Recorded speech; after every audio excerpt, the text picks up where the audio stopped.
honor de presentar al magíster Ronald Torres Claure, quien el día de hoy nos va a compartir lo que es el webinar de hoy, que es la redacción de memoriales desde la óptica de la teoría del delito.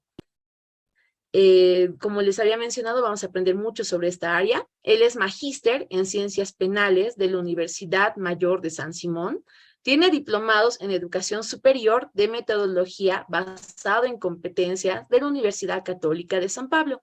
También es licenciado en Ciencias Jurídicas Políticas de la Universidad Mayor de San Simón. Tiene un diplomado en docencia en educación superior basado en competencias de la Universidad Mayor de San Simón. También ha sido asesor legal externo de la Universidad Católica Boliviana San Pablo. Y también ha sido asesor legal externo del Hospital Harry Williams. Ha sido docente de posgrado de la Universidad Simón y Patiño. Es un docente que ha compartido muchos diplomados, ¿no? Y haciendo énfasis acá en el diplomado en Derecho Penal y Procesal Penal, que él va a ser uno de los docentes del plantel del diplomado. Así que la clase de hoy, pues también van a aprender un poco de este docente que nos va a brindar también, va a dictar materia en lo que es el diplomado. También ha sido docente en la carrera de Derecho de la Universidad Católica Boliviana y también docente en la Universidad Mayor de San Simón. Así que acá tienen un docente que les da cimientos para poder ser parte de este webinar. Bueno, vayamos entonces sin mayor pérdida de tiempo, por favor. Empezaremos por algo que es muy importante. Para poder redactar memoriales, me refiero obviamente a aquellos memoriales que nos van a servir en el mundo litigante, es decir, en los procesos penales, llamémoslos ordinarios. Ustedes saben que el proceso penal ordinario boliviano se encuentra dividido en 4 etapas. La primera etapa es la etapa preparatoria del juicio, la segunda, el juicio, la tercera etapa son los recursos, los medios de impugnación, y la cuarta, aquí yo le agrego, hay otros que no toman en cuenta, que es la ejecución de la sentencia, siempre y cuando ésta sea condenatoria, ¿correcto? Entonces, en este andamiaje, en este caminar, obviamente, el recorrido en la tramitación de la causa, es que nosotros vamos a recordar previamente en lo que corresponde a la teoría del delito, pero lo vamos a hacer de manera sumarísima, de manera breve, por favor, para que de esa forma pueda ustedes entender y comprender en lo que corresponde a una forma correcta de redacción de un memorial. De lo contrario, no vamos a poder tampoco, tal vez, tener la competencia o la herramienta y cumplir con el fin de esta charla, llamémoslos así. ¿Qué es teoría del delito? La teoría del delito tiene como objeto analizar y estudiar los presupuestos jurídicos de la punibilidad de un comportamiento humano, ya sea a través de una acción u omisión, del cual se deriva la posibilidad, una consecuencia jurídico-penal. ¿Correcto? Sencillo está. Entonces, si estamos definiendo nosotros lo que es la teoría del delito, me interesaría citar, obviamente, la definición de Francisco Carrara con respecto al delito.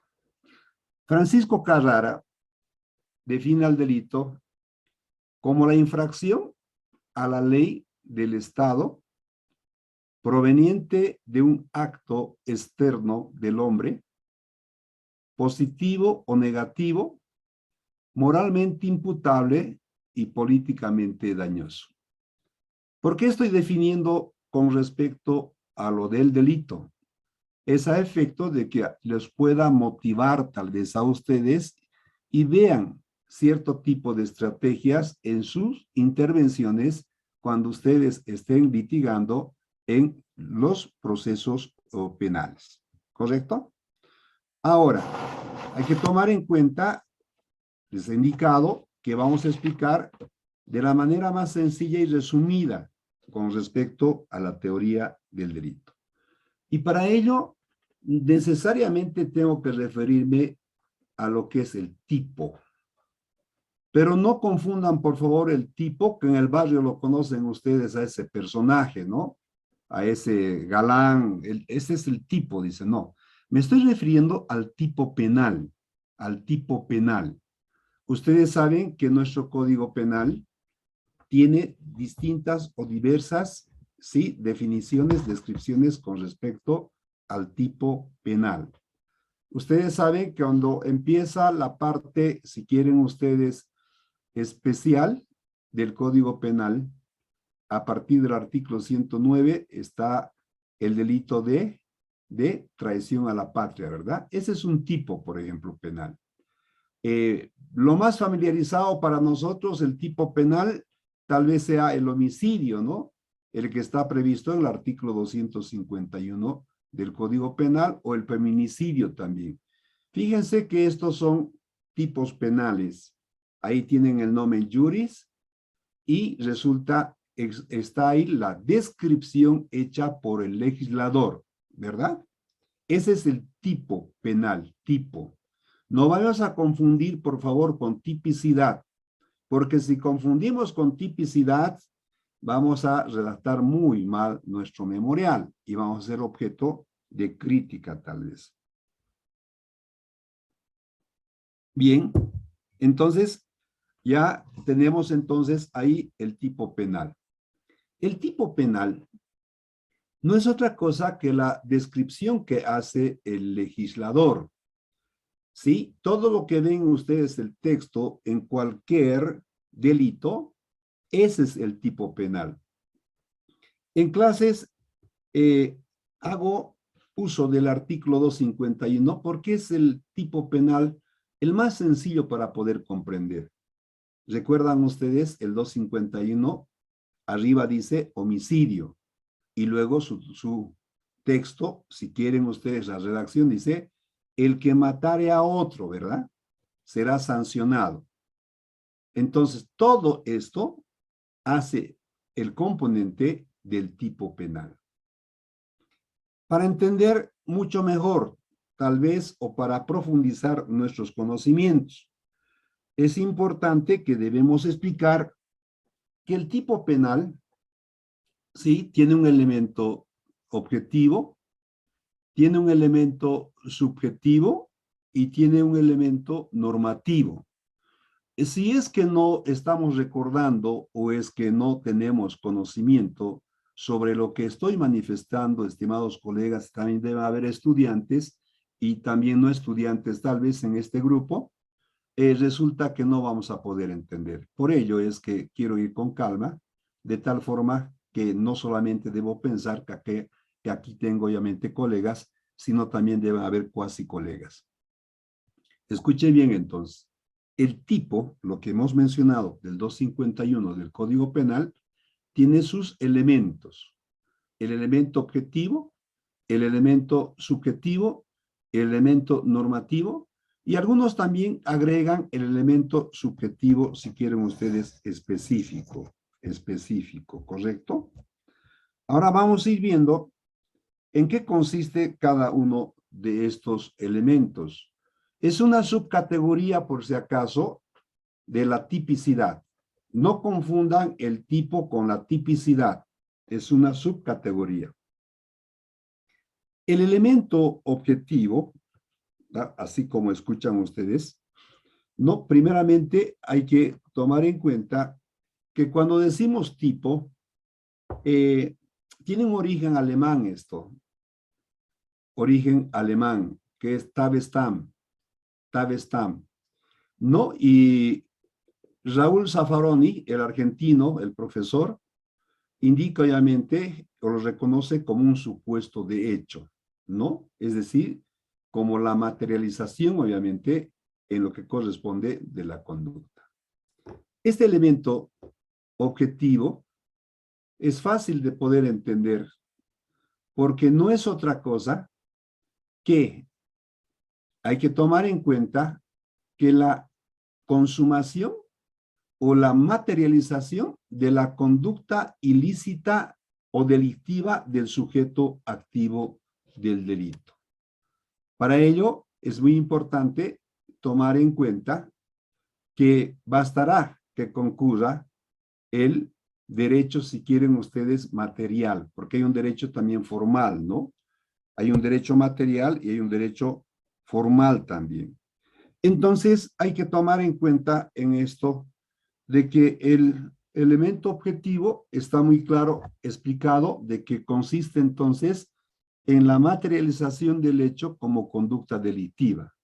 Por ejemplo, si una persona da muerte, ¿sí?, a su esposa, estamos llegando a acreditar el elemento objetivo, porque es dar la muerte a la esposa de acuerdo a las características descritas por el legislador en el artículo 252 del Código Penal, que es el tipo penal del feminicidio. ¿Correcto? En cambio, el elemento subjetivo ya es muy distinto, por si acaso. Es muy distinto. ¿Por qué? Porque el elemento objetivo es, por decirles, la conducta nuclear, porque es la materialidad o la materialización del hecho delictivo, porque lo que hace es producir un cambio al mundo exterior, muy distinto al elemento subjetivo, porque el elemento subjetivo no es otra cosa que lo que se tiene el imputado o el sujeto activo del delito en la mente, es decir, si su obrar es doloso o es culposo, que es muy importante tomar en cuenta este aspecto, el dolo y la culpa. El dolo, de acuerdo a la doctrina, se encuentra dividida en tres partes: el dolo directo, el dolo indirecto y también, si quieren llamarlo así, el dolo indeterminado. ¿Sí? Indeterminado. Vamos a explicar así, únicamente para que recuerden ustedes, porque muchos de ustedes ya conocen y no quiero que esta clase, llamémoslos así, sea obviamente aburrida para ustedes. Cuando nos referimos al dolo directo, es la intención o el propósito que tiene el sujeto activo para la materialización y la vulneración del bien jurídicamente protegido.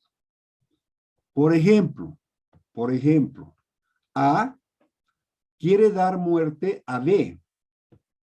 A quiere dar muerte a B.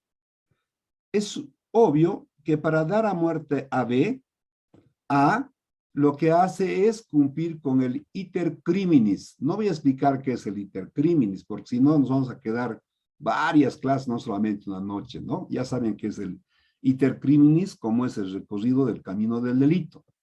A quiere dar muerte a B. Sabe que B, un determinado día y a una determinada hora, va a tener que desplazarse de su casa a otro lugar. A, como es el sujeto activo, el que quiere dar muerte a B, es que cuando va al lugar y a la hora que él sabe que va a estar B, es que se encuentra en el vehículo B, pero no está solo, sino que está obviamente acompañado con otras personas más, ¿Cuál es la intención del sujeto activo del delito? Dar muerte a B. No quiere dar muerte a C ni a D porque son sus acompañantes. Entonces, en ese momento, A, que es el sujeto activo del delito, que se va a constituir en sujeto activo del delito, lo que hace es decidir y dice, este es el momento oportuno para que yo pueda dar muerte a B. Entonces, al llegar a utilizar un instrumento vulnerante, llámese si quieren una granada o llámese si quieren ustedes una ametralladora, es que da fin a B, que resulta siendo el sujeto pasivo. Pero como existen otras personas más ahí, C y D, la intención de A no era matar a C y a D. Sin embargo, era una consecuencia necesaria.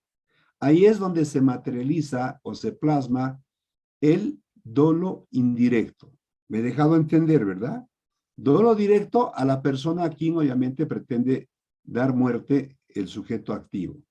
Y los otros que no quiere obviamente dar muerte, pero es una consecuencia necesaria, que aprovecha el momento para poder materializar su propósito, lo que él obviamente ha llegado a planificar.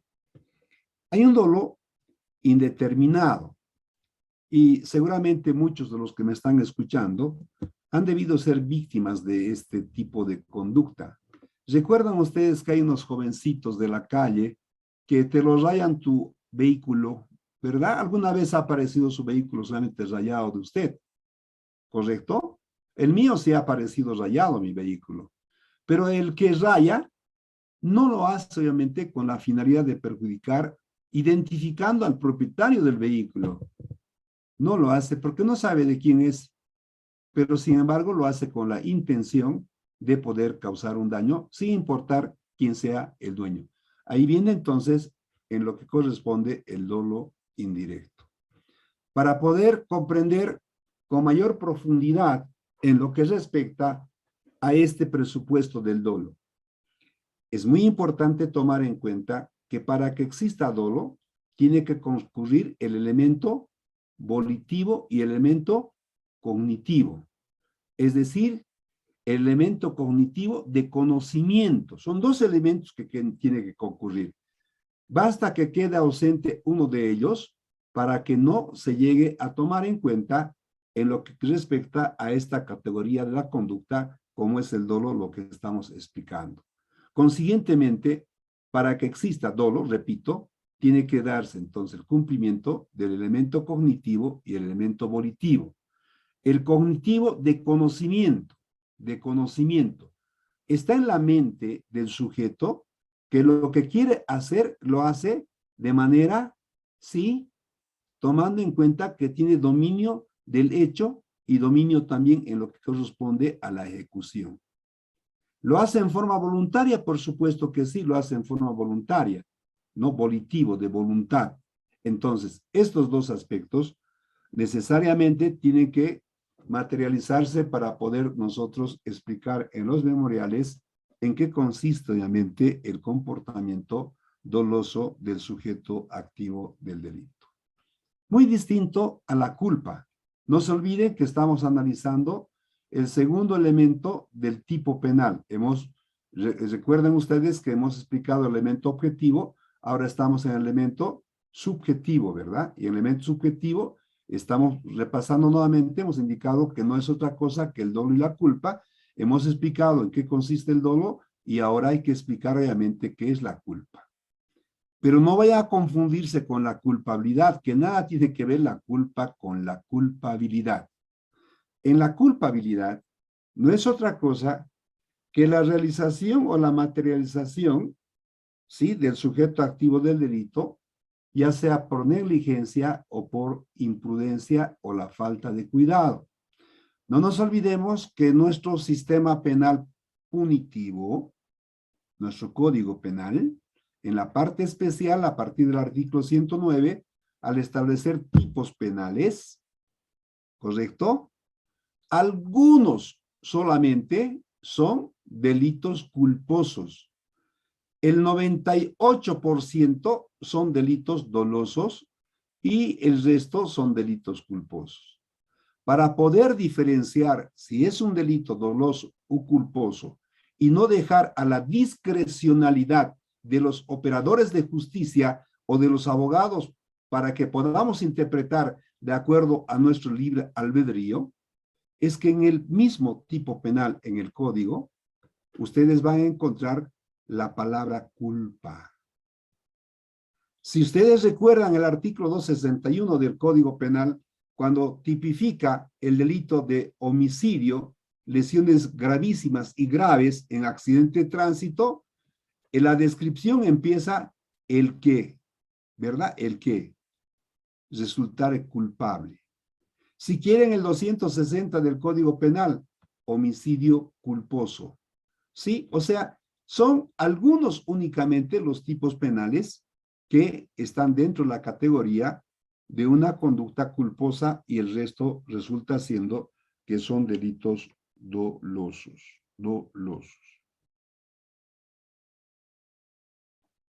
¿Estamos entendiendo esto, estimados? El elemento normativo, ya hemos explicado el elemento objetivo, elemento subjetivo, elemento normativo. Norma. El elemento normativo lo entendemos como la descripción que hace el legislador, pero se identifica el elemento normativo en una situación de una cuestión de lenguaje o de carácter cultural. Explico de otra forma para que me puedan entender. No todos los tipos penales, ¿sí? O dicho de otra forma, todos los tipos penales tienen el elemento objetivo y el elemento subjetivo. No todos los tipos penales tienen el elemento normativo. Esto le tenemos que explicar a la autoridad fiscal o en su defecto a la autoridad judicial en el momento donde corresponda, ¿no? Entonces, ¿qué es el elemento entonces normativo? El elemento normativo no es otra cosa que la descripción, pero de carácter únicamente de lenguaje o cultural. Daré ejemplo y con esto va a quedar muy bien entendido. Vuelvo nuevamente con el 251 del Código Penal. Cuando nos referimos al homicidio, el homicidio no tiene un elemento normativo, por si acaso. ¿Tiene objetivo? Sí. ¿Tiene subjetivo? Sí, pero el normativo no. ¿Por qué? Porque son esas palabras que hacen la esencia misma del tipo penal. Doy el ejemplo. ¿Recuerdan ustedes en el artículo siguiente del 252 del Código Penal, el asesinato? ¿Recuerdan, verdad? ¿Recuerdan? Una de sus características para que se llegue a identificar esa conducta de reproche como asesinato, tenemos, por ejemplo, la palabra alevosía, ¿no? Ensañamiento. ¿Recuerdan, verdad? Estas palabras resultan siendo el elemento normativo. ¿Por qué? Porque hay necesidad de recurrir al diccionario para poder entender qué consiste, obviamente, esta palabra de lo que es, ¿no? El elemento propio del asesinato, ¿no? El que mediante alevosamente. ¿Qué es una alevosía? A ver si alguien podría, para no estar aquí. Yo estoy asustado porque veo solamente una persona con su cámara y el resto no está con su cámara. Entonces ahí me asusta, solito estoy. ¿Alguien podría explicarme, por favor? ¿Qué entiende usted por alevosía? ¿Qué entiende por ensañamiento?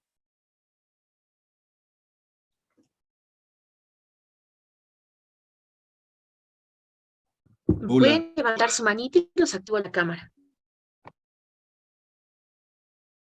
¿Cuándo actúa el sujeto activo en forma alevosa o con ensañamiento?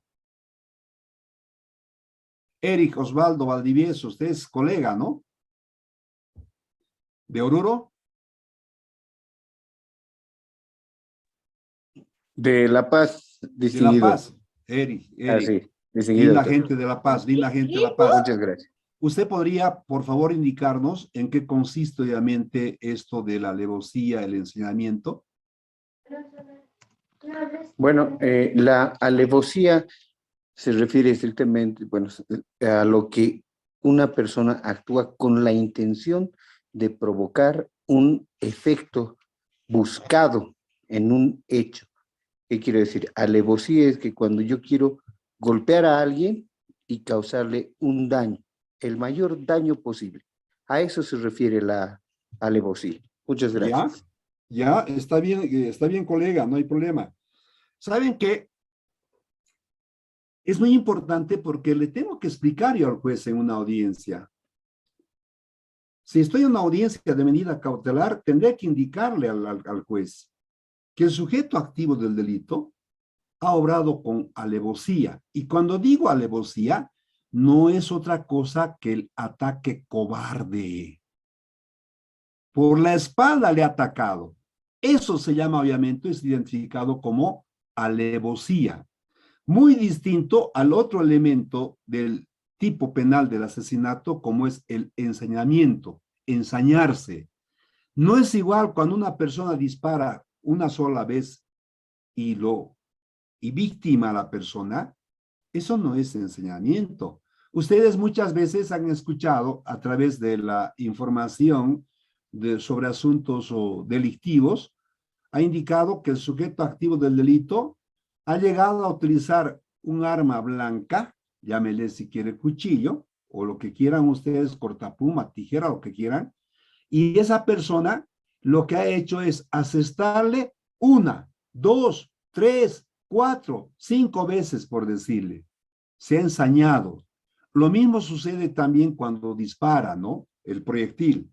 Una vez percuta, segunda vez percuta, tercera vez percuta, y resulta obviamente que estamos frente a lo que es el ensañamiento. Fíjense, este ejemplo que les estoy indicando, se trata obviamente de poder individualizar o identificar los elementos normativos. Por eso le decía que no todos los tipos penales tienen elemento normativo, pero sí todos los tipos penales tienen un elemento objetivo y tienen un elemento subjetivo para poder ver si la conducta es dolosa o es culposa. Hemos entendido, ¿verdad? ¿Estamos de acuerdo? ¿Hemos entendido? Ahora, en el dolo hemos explicado que hay un dolo directo, hay un dolo indirecto, ¿verdad? Hemos explicado y también hay un dolo indeterminado. Es muy distinto en la culpa, no en la culpabilidad, por si acaso. Nuevamente les repito, culpa, culposamente. Había indicado que el delito de homicidio es un tipo penal culposo, porque nadie obviamente quiere matar a la persona. Pero en esto de la culpa, hay culpa con representación y culpa sin representación, de acuerdo a la doctrina. ¿Cuál es la culpa sin representación? No es difícil, estimados colegas, amigos, identificar estos dos aspectos. La culpa sin representación implica que cuando una persona está conduciendo su vehículo, por supuesto en la calle, y resulta que está permitido únicamente desplazarse a 20 kilómetros por hora. Esta persona va más allá de los 20 kilómetros por hora, va a 40, a 50 kilómetros por hora. ¿Qué es lo que estamos demostrando? Una culpa sin representación. Ahora, la culpa con representación, vamos a explicar para que quede muy claro entre la diferencia entre el uno y el otro a efecto de redactar nuestros memoriales o de fundamentar en nuestras audiencias. La culpa con representación. Si un sujeto A, el sujeto A, está circulando por la calle La Paz y resulta que existe un establecimiento educacional ahí y sabe que el momento en que está recorriendo él a las 12 del mediodía, los estudiantes salen de ahí de la unidad educativa. Entonces, este conductor A está apurado porque tiene que llegar rápido a su casa, ¿sí? Tiene que llegar en hora, y lo que hace es ir con exceso de velocidad, pero él se representa, se está representando él de que es posible que algún estudiante salga a su encuentro y luego pueda atropellar. Esta es una forma de culpa con representación. Lo único que está haciendo acá, ¿saben qué cosa es? Separar con un hilo entre el dolo y la culpa con representación. No se olviden que en el dolo el sujeto tiene obviamente preconcebida la idea de poder obviamente victimar a una persona, y lo hace obviamente a través de todo lo que planifica y lo que hemos indicado obviamente con relación al iter criminis, ¿verdad? Así es. ¿Alguna pregunta hasta acá, lo que estamos explicando, por favor, para ir avanzando un poco más? El tiempo pasa muy rápido y eso preocupa. Son las 21 horas, son las 9 de la noche, pero tenemos todavía, no se preocupen. ¿Alguien quiere tal vez participar, preguntar algo hasta acá donde estamos avanzando?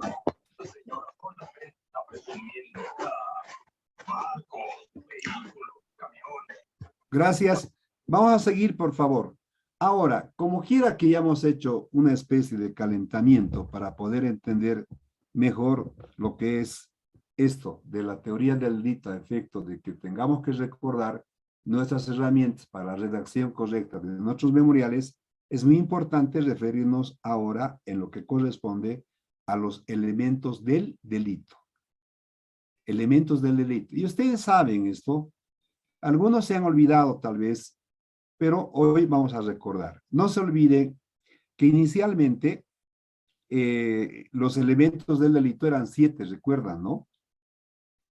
La acción, tipicidad, antipicidad, culpabilidad, punibilidad, y bueno, ahí está. Estos 7 elementos han quedado reducidos a 6, a 5, a 4, y hoy en día se maneja obviamente dentro, no, se maneja únicamente en 3 categorías, si quieren ustedes, o 3 elementos mejor, 3 elementos. ¿Cuáles son esos? La tipicidad, la antijuricidad y la culpabilidad. No hay otra cosa. Estos son elementos positivos. ¿Quién tiene que demostrar en un proceso con respecto a la tipicidad, a la antijuricidad y a la culpabilidad? No se olviden. Hay una frasecita que ya está quedando en desuso cuando dice la carga obviamente de la fundamentación le corresponde tanto al representante del Ministerio Público así como a la presunta víctima, ¿verdad? Presunta víctima. Yo no utilizo la palabra víctima por si acaso. ¿Ya? Entiendan.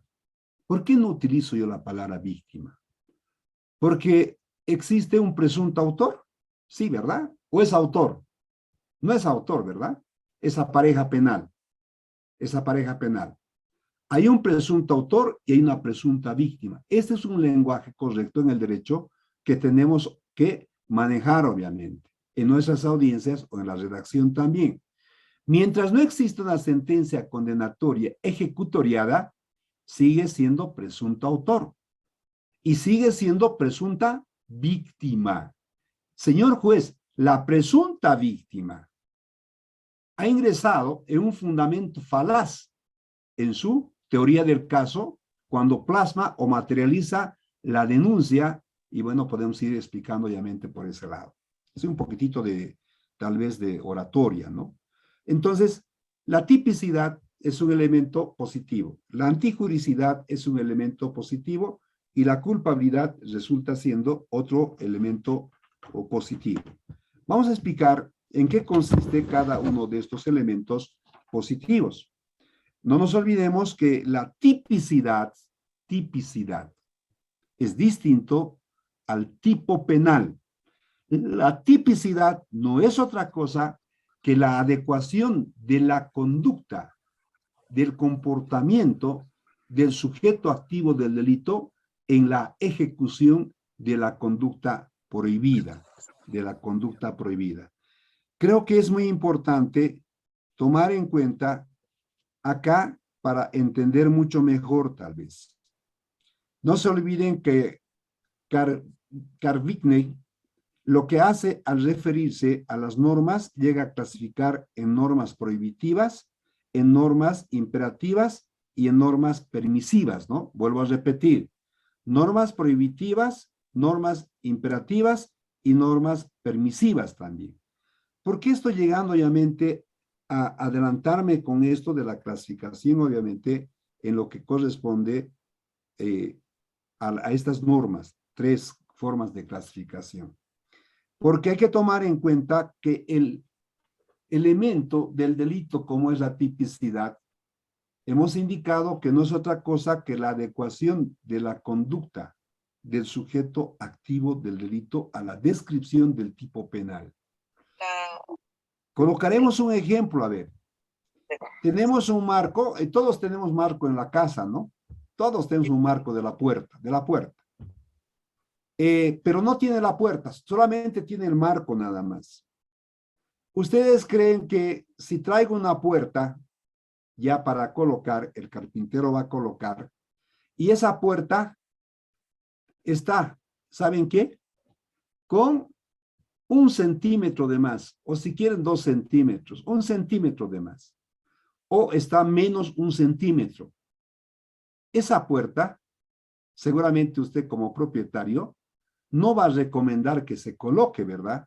Alguien me dirá, no, un momentito, por favor, usted está equivocado.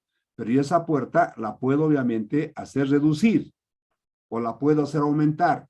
No se trata que hagamos obviamente de aumentar o de reducir el tamaño de la puerta, sino que esa puerta, ¿para qué?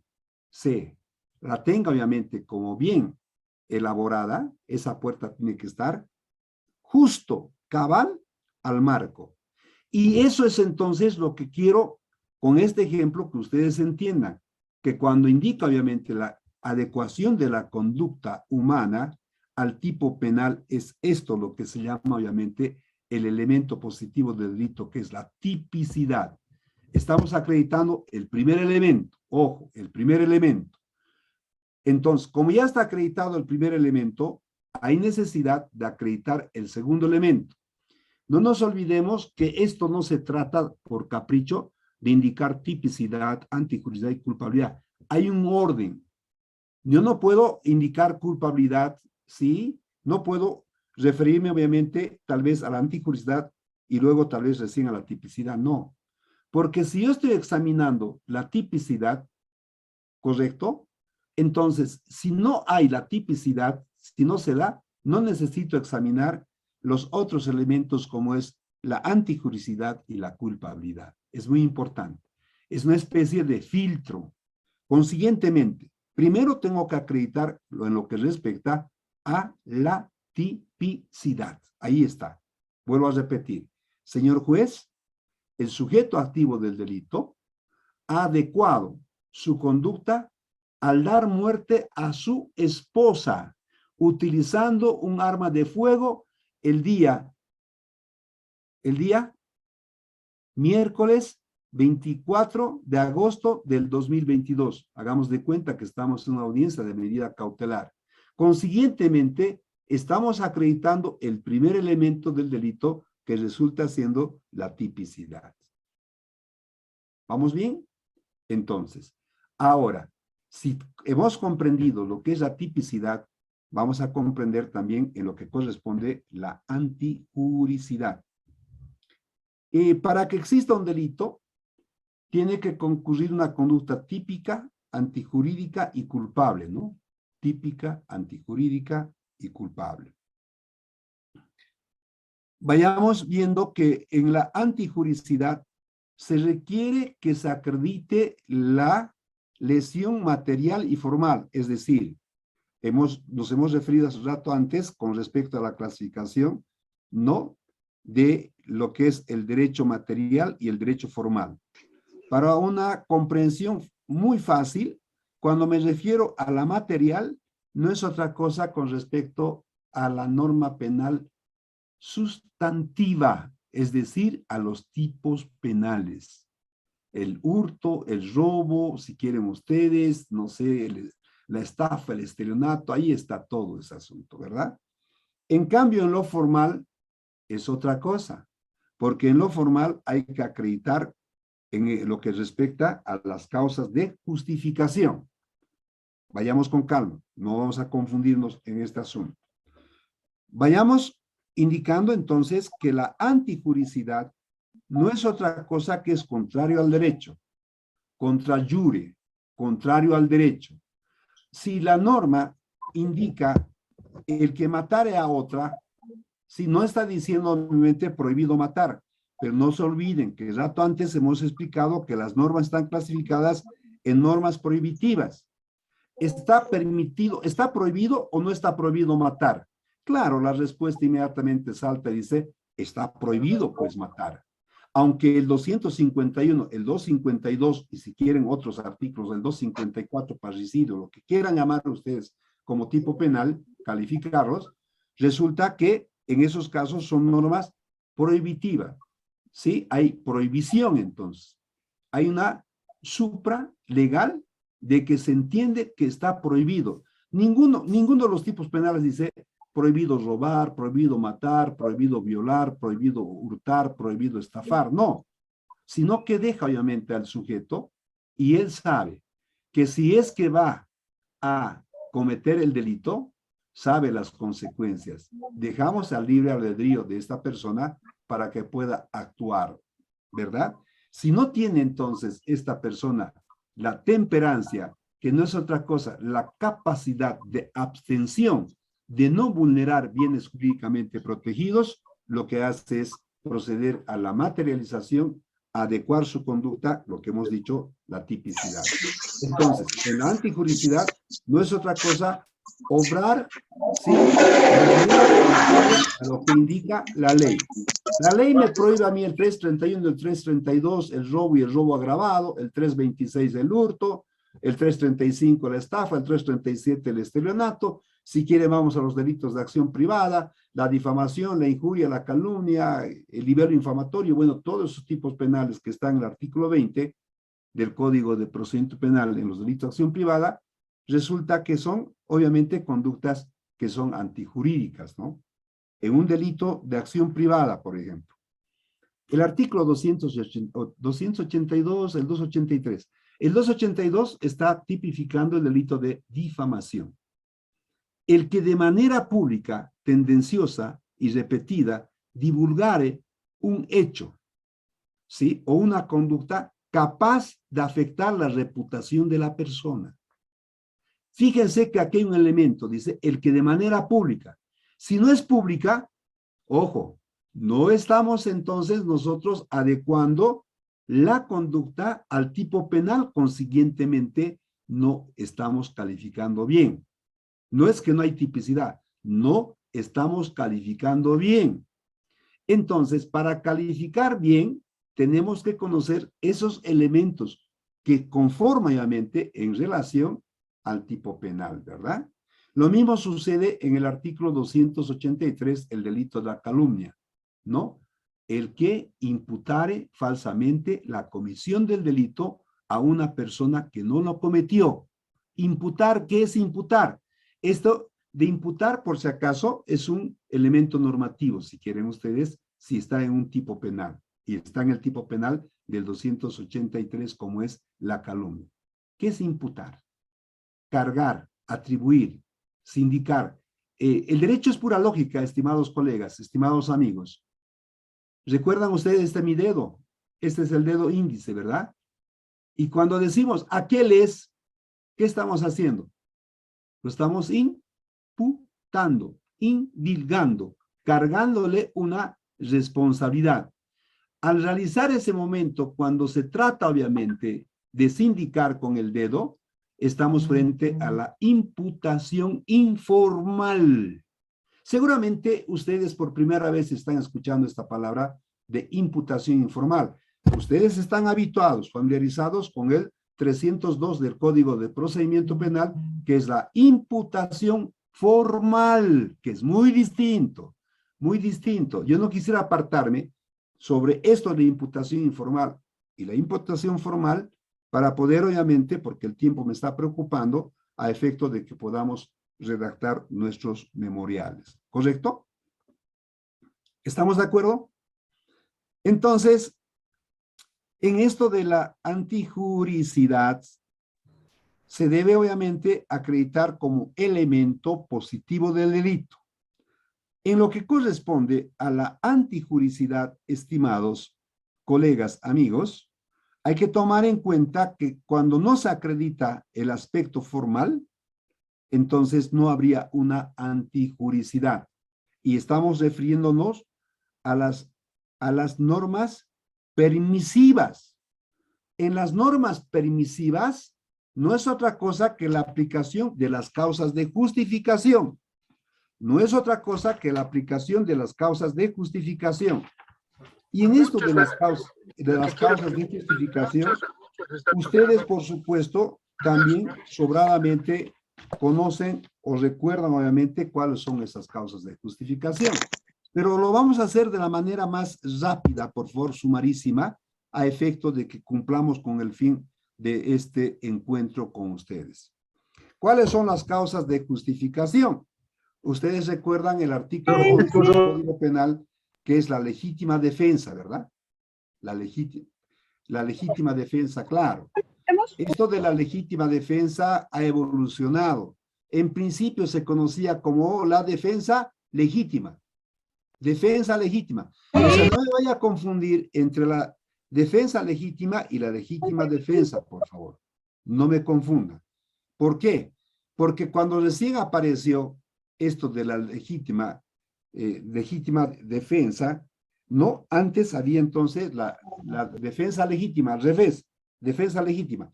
¿En qué consistía esta defensa legítima? Consistía en que la persona que es atacada puede, obviamente, él defenderse, ¿sí? Inclusive dar la muerte a su atacante, siempre y cuando se cumplan con los requisitos, ¿no?, que establece el artículo 11 del Código Penal, como es la legítima defensa, ¿no? El medio empleado proporcional, que sea actual, que sea inminente. Por favor, hay un micrófono que está por ahí abierto. Sí, doctor, la señora Rosario, por favor, no sé si pueden controlar sus micrófonos. Claro que puede, Rosario es una persona muy educada. Rosario, gracias, muy gentil, le agradezco. Entonces, hay que tomar en cuenta en lo que corresponde a estas causas de justificación, que es un elemento negativo. El elemento positivo había sido entonces la antijuricidad, ha obrado contrario a la ley, pero con las causas de justificación está obrando conforme a la ley. Por eso está dentro de la clasificación de las normas permisivas. Está permitido, obviamente, para que la persona pueda obrar de esa manera. Si me quedo con legítima defensa, nos vamos a ir alargando, pero quiero darles algunos tips para que ustedes puedan ir recordando y vayan profundizando sus conocimientos. El estado de necesidad, recuerdan también, ¿verdad? Justificante, el estado de necesidad justificante. Hay un estado de necesidad justificante, ¿verdad? Y también existe un estado de necesidad exculpante, ¿verdad? Justificante y exculpante. En el justificante, sí, hay que tomar en cuenta que hay que sacrificar un bien de menor jerarquía para poder proteger un bien de mayor jerarquía. Hay un ejemplo que se da en clases en todas partes del mundo, creo, lo estoy escuchando, es con relación a lo que una avioneta, cuando está obviamente para caer esa avioneta, lo que hace es para poder salvaguardar la vida de los ocupantes, lo que hace es aterrizar en un sembradío, ¿verdad? Hay un sembradío tremendo ahí de soya, hemos de suponer, en Santa Cruz, y lo que hace es sacrificar entonces ese sembradío, ¿no?, de soya, para poder obviamente de alguna forma preservar la vida de los ocupantes de la avioneta o del avión. Entonces es una causa, un estado de necesidad ahí justificante. El otro estado de necesidad exculpante se trata obviamente en lo que corresponde para proteger bienes de igual jerarquía, vida por vida. También ustedes conocen este ejemplo, ¿no? Cuando dos personas resulta que ha naufragado un barco y se encuentran en salvavidas, dos personas, entonces resulta que en este caso el salvavidas solamente puede ser ocupado por una persona, ¿verdad? Entonces, uno de ellos ocupa, pero lo que hace es dejarlo al otro y muere, obviamente. Fíjense que es una causa de justificación exculpante, que no hay que confundir con el estado de necesidad justificante. Este es un estado de necesidad exculpante. Ejercicio de un derecho. Recuerdan también el ejercicio de un derecho, ¿verdad? El ejercicio de un derecho. Vamos a ir abreviando, vamos a hacer una explicación a través del procedimiento abreviado, creo. ¿Verdad? Están familiarizados con esto. Esto del ejercicio de un derecho, debemos tomar en cuenta que está en la clasificación de las normas. Hemos indicado que son normas prohibitivas, imperativas y permisivas, ¿no? En las prohibitivas, matar, hemos indicado. En las imperativas, vamos a ir explicando después, por favor. Pero acá, en lo que corresponde al ejercicio de un derecho, es que se aplica en aquellos deportes que se encuentran reglamentados. ¿El boxeo es un deporte reglamentado? Sí, ¿verdad? Tiene un reglamento. ¿El fútbol? ¿Hay reglamento? Sí, y seguramente todos han visto boxear a algunas personas de manera profesional, también a los jugadores profesionales, ¿no? Hay un reglamento, por eso es que hay infracciones, por ello es que se saca tarjeta amarilla en el fútbol, tarjeta roja también, ¿verdad? Pero si va más allá, ¿sí? De esa intención que está permitida obviamente por la ley, ¿no? Por ejemplo, en un partido de fútbol, no está permitido darle una patada en las partes íntimas del jugador, ¿verdad? Porque puede agarrar y matarlo, ¿verdad? Porque si hay una muerte de esa forma, entonces este es un homicidio en práctica deportiva, que también está tipificado en nuestro Código Penal. Bueno, es un ejemplo únicamente que les estoy indicando, pero cuando se cumple con las reglas y luego en un boxeo, el otro contrincante fallece, ¿no? Mientras no se hubiera incurrido en la infracción de las normas en el boxeo, esa persona no tiene ninguna responsabilidad. Estamos hablando de una causa justificante. El cumplimiento de un deber. Colocaremos ejemplos para ir avanzando rápido, por favor. Son las 21 horas con 26 minutos, ya estoy asustado. ¿Qué implica en este caso? Resulta que el juez, ¿saben ustedes que está prohibido? Que está prohibido privar de libertad, ¿no? ¿O no está prohibido? Está prohibido privar de libertad. Lo tipifica el artículo 292 del Código Penal, privación legal de libertad. Pero el juez puede privar de libertad cuando dispone de una detención preventiva, es decir, una medida cautelar, la extrema, la reina de las medidas cautelares, como es la detención preventiva del 231 bis numeral 10. ¿Será que ha cometido delito el juez?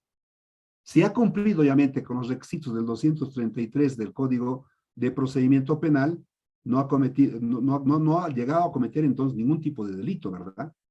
Entonces, fíjense que estamos entonces frente a las causas de justificación en cumplimiento de un deber. ¿Qué pasa en los países? Acá en Bolivia no existe, ha sido abolida. ¿Qué pasa cuando previo juzgamiento concluye el tribunal, ¿no? Y dice, bueno, al sujeto es el autor y le vamos a condenar entonces con la pena de muerte. ¿Sí? O sea que el juez ha dispuesto la pena de muerte. Ahí está, obviamente que está determinando que ese es su actuar del juez, lo está haciendo en cumplimiento de un deber. Bueno, y así podemos ir viendo la obediencia jerárquica también, que es una causa de justificación, ¿no? Cuando el coronel le manda obviamente al capitán para que pueda realizar algún acto. Ojo, esto tiene un beneficio de inventario.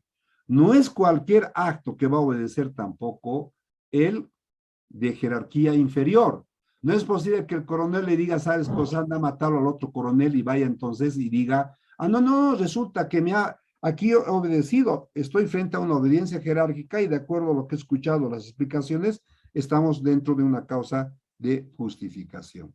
Y esto no es así, estimados colegas, estimados amigos.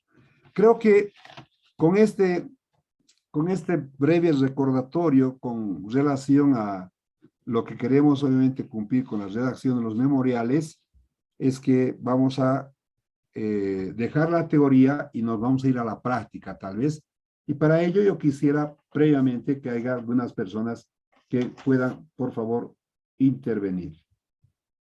¿Alguna pregunta, por favor? No se olviden que tampoco es responsable una persona por sus actos con una ausencia de conducta, ¿no? Como la vis absoluta, la vis maiori, que recuerdan ustedes perfectamente, los actos reflejos, los sueños profundos, la hipnosis, ¿no? El sonambulismo, todas esas cuestiones que hacen el quehacer al sujeto activo del delito de inconsciencia no tiene obviamente responsabilidad de carácter jurídico legal. ¿Alguna pregunta? Claro que he corrido, estoy consciente que he corrido. Lamentablemente, el tiempo no nos da. No estoy concluyendo yo este encuentro. Lo que queremos es ingresar tal vez a una segunda parte, como es la redacción de memoriales desde la óptica de lo que es la teoría del delito. Creo que ya hemos recordado, ya hemos podido tener ya la competencia y el conocimiento para poder ya adentrarnos en la redacción de memoriales, ¿correcto? ¿Alguien quiere participar, por favor? Doctor, Adelante, ¿cómo está? buenas noches. Gracias, bien. De La Paz le habla Carol Garnica. Una, Dígame. doctor, Dígame. bueno, una viuda que recoge, a ver, le voy a más o menos, porque no entiendo bien. Una viuda que recoge una moto que ha dejado su esposo, que la viuda pensaba que era de él la moto, pero resulta que no había sido de él, había sido de un amigo la moto. Entonces, el amigo directamente la denuncia a la viuda por el delito de hurto. Ahí está este factor de la antijuricidad, porque la viuda ha recogido pensando que la moto era de su esposo, ¿no? Y no de su amigo. Ya, no, está bien, gracias, Carolita. Mire, la figura es esta para poder analizar mejor este supuesto hecho que usted está manifestando, ¿no? Desde la óptica de lo que habíamos indicado del elemento subjetivo. ¿El hurto es un delito doloso o culposo? Doloso, ¿verdad? No es culposo. Doloso es. ¿Qué es el hurto? Artículo 326. El que se apropiare de una cosa mueble ajena sin consentimiento del propietario. Hay que diferenciar con la apropiación indebida del artículo 345 del Código Penal. Este de tipo penal, el último, resulta siendo un delito de acción privada. El hurto es un delito de acción pública. Para mí, no estaría ingresando, obviamente, en la conducta, en este elemento, si quieren ustedes, positivo de lo que es la antijuricidad. ¿Por qué? Porque se tiene que acreditar el aspecto formal y el aspecto material. Y ahí la intención de la señora, de la viuda, es decir, ha habido un error. No, ella ha pensado que era de su ex esposo, del fallecido, y se lo lleva a la moto, sin embargo había sido de otra persona. Con toda seguridad que este tipo de problema se ha solucionado no de la manera más fácil posible, ¿no?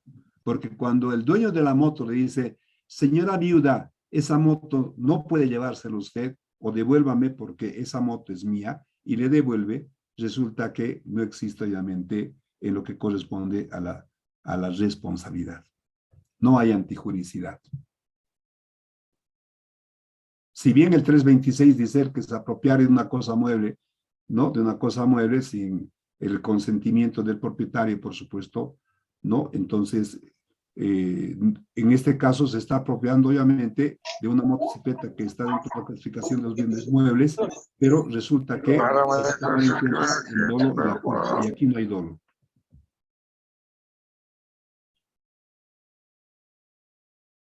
Carolita, ¿está bien? Sí, sí, doctor, muchas gracias. No, a usted por participar, si no participa Sí, aquí, yo pero estoy le comento asustado. bueno, la moto ha sido secuestrada, ¿no? Todavía no ha sido resuelta la situación. Ah, ya. Ah, es un Mm, hecho real. sí, Claro. Ha sido secuestrada. La fiscal, mediante un requerimiento expreso, ha ordenado que esa motocicleta sea secuestrada porque resulta siendo que es el cuerpo del delito, ¿no? así es. Ahora, lo que hay que hacer es, en ese caso, lo que uno tiene que hacer es lo siguiente, ¿no?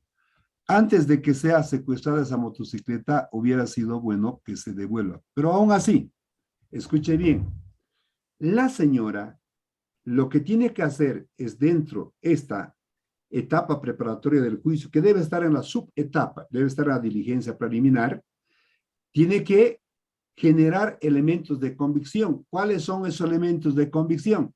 Es obvio que esa motocicleta, la viuda no la tenía obviamente el certificado de propiedad de la motocicleta, con toda seguridad.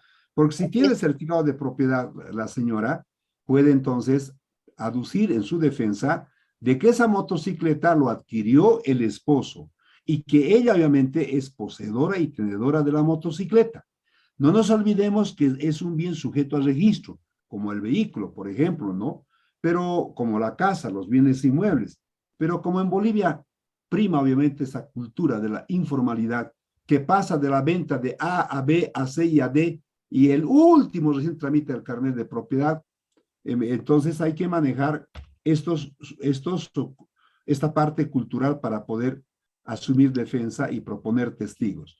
Si tiene testigos donde indiquen obviamente que el esposo la manejaba la motocicleta, no, con toda seguridad que va a poder librarlo a la viuda.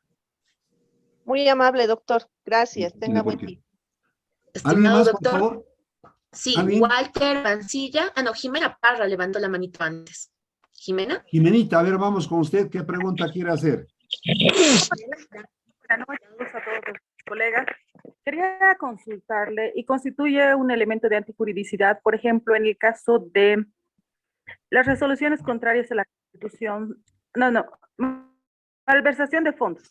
A ver, en el caso de la malversación de fondos, por ejemplo, el dado caso que los municipios hagan uso de recursos que no están permitidos. Por ejemplo, no está permitido hacer uso de los recursos de las partidas 10.000. En este caso, específicamente, que son sueldos, aportes patronales, obligaciones del empleador, ¿ya?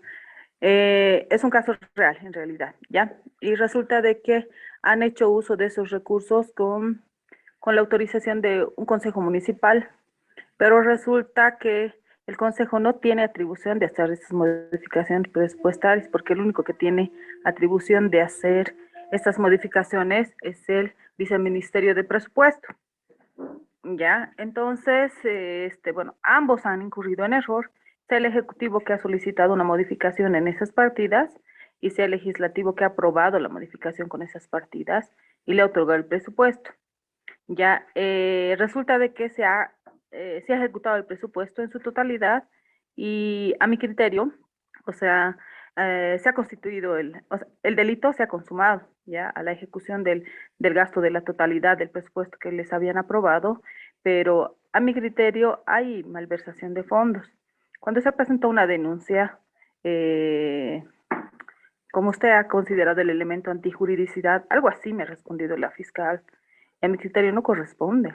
¿Qué opina? O sea, que tal vez no le estoy explicando bien, pero... No. Jimenita, le he entendido perfectamente. No, está perfectamente ahí explicado. No se preocupe, a ver. Hay que tomar en cuenta lo siguiente, ¿ya? Artículo 122 de la Constitución Política del Estado.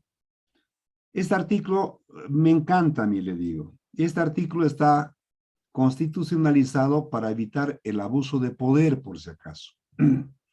Y establece lo siguiente. Son nulos los actos de los que usurpen funciones que no les competen, así como de los que ejercen jurisdicción y potestad que no emana de la ley. Ese consejo municipal, lo que ha hecho obviamente al aprobar, sí, ha llegado a, no está usurpando funciones, pero esos actos no emanan de la ley.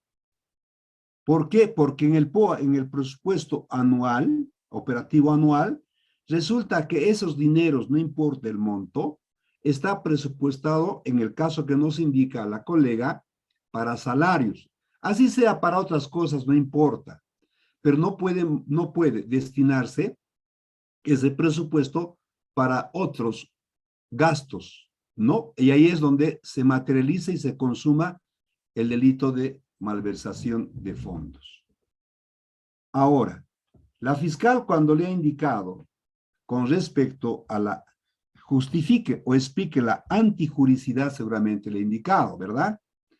En ese caso, de acuerdo a la óptica, a la vertiente de la teoría del delito, hay que explicarle, o le ha explicado seguramente usted, que como hemos indicado, que la antijuricidad no es otra cosa que el obrar de manera contraria a la ley. Si la ley, de manera prohibitiva, determina obviamente que esos dineros no puedes obviamente destinar a otros, ¿sí? Para otros, llamémoslos así, trabajos, presupuestos, gastos, llamémoslos gastos mejor, no puedes entonces disponer. Al haber dispuesto, se ha materializado y ha acreditado entonces en la promoción de la acción, como es la denuncia, este elemento que resulta siendo positivo, como es la antijuricidad. No le han admitido la causa. No, la denuncia no, pese a que son delitos de corrupción y también estaba considerado, bueno, las resoluciones contrarias a la Constitución, ¿no? Y las leyes.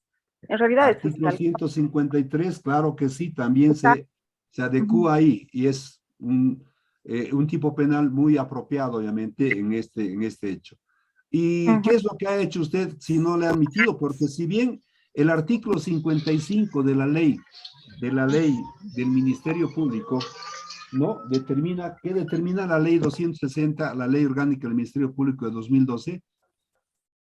¿Qué es lo que determina el artículo 55? Dice, el fiscal, porque hay fiscales que hacen análisis de las causas, ¿no?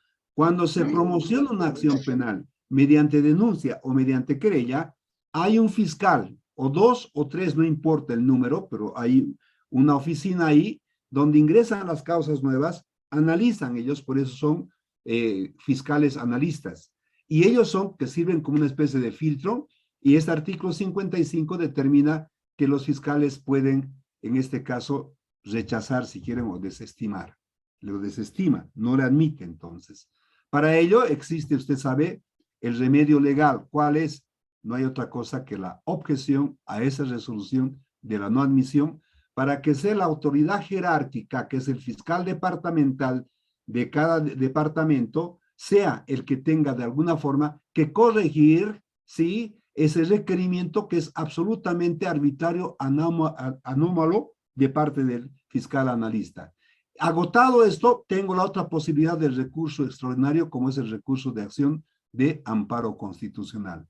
Y a mí me parece absolutamente extraño y raro que tratándose de delitos contra la corrupción, es decir, que están contemplados, tipificados en la ley 004, que es una de las prioridades como política del gobierno, de ir en contra, de luchar contra la corrupción, resulta que acá el representante del Ministerio Público, que por mandato del artículo 225 de la norma suprema, determina que el fiscal, su nuevo rol del fiscal es velar por el cumplimiento de la ley. Si esto es así, que debe velar por el cumplimiento de la ley, está obligado obviamente esa causa a admitirla para que se proceda obviamente con la investigación correspondiente. Muchas gracias, doctor, claro. No, a usted, Lamentable- no tiene las gracias por la confianza, por todo. ¿Alguien más tal vez, por favor? Muy bien. Sí, estimado doctor, él levantó la mano después de ella Cintia Copa y también estaba Walter, pero la volvió a bajar la mano, entonces no sé si Walter Mancilla está. Walter se cansó, es que tal vez estaba haciendo un ejercicio, como son las 21 horas con 42 minutos, era para que no se duerma tal vez, pero a ver, le vamos a dar la oportunidad para que nuevamente intervenga. Estimado doctor, buenas noches. Habla ¿Cómo Walter está? Mancilla de la ciudad de La Paz. Qué gusto, colega. No, mire, doctor, yo voy a ser un poco más expresivo, no es respecto al tema como tal, pero hay una singularidad en la ley 348, vale decir, en este abuso que realizan algunas mujeres, no todas, algunas mujeres, para quedarse con un bien y para que el marido, los familiares, ¿no?, en su conjunto, tengan que salir del domicilio donde ellos también son copropietarios. Entonces, quisiera Pero, o sea, quisiera poner énfasis que no solamente hay una denuncia, sino que hay 1, 2, 3, 4, o sea, ya sea a uno de sus familiares, a 2 de sus familiares que habitan en domicilio o a todos en su conjunto. ¿Qué se podría hacer, ¿no? En el caso ya de cara a plantearse un memorial o de cara a señalar si es que habría un tipo penal, porque el hecho o el hecho mismo de violencia se mal utiliza con el fin de adueñarse de un domicilio que es prácticamente en copropiedad. Entonces, eso quisiera que me aclare, estimado doctor. Walter Mancilla, usted hace una pregunta realmente de laboratorio, ¿no? Tomando en cuenta que esta, perdón por el rótulo que le voy a colocar, la famosa ley 348. Lo que está haciendo es estragos, obviamente, en Bolivia, ¿no? Y perdón con las mujeres, con respeto a las mujeres, por si acaso, no todas. Pero hay muchas mujeres que están utilizando la ley 348 para poder, obviamente, extorsionar. Extorsión es un delito, por si acaso. Pero lamentablemente no puede interponer una denuncia por extorsión, porque si no, le va a iniciar otro proceso por una revictimización. Ese es un problema. Ese es un problema. El problema está en que los operadores de justicia, llamados fiscales de materia, porque el fiscal de materia, de acuerdo a su artículo 40 de la ley 260, ley orgánica del Ministerio Público, es el director, obviamente, de la investigación. No investiga él, dirige, obviamente, con sus dos bases operativos, como es la policía y el Instituto de Investigaciones Forenses. Entonces, en esta condición es que el fiscal lo que tiene que ser es más objetivo, artículo 5 de la misma ley, el principio de objetividad. Pero pierden el principio de objetividad. ¿Por qué? Porque resulta que existen convenios internacionales, no como el convenio de Belén, también conocido como el convenio de Opara, que han estado reclamando los países, obviamente, que fueron parte de este convenio, que Bolivia no está cumpliendo con esto de la lucha contra la violencia contra la mujer.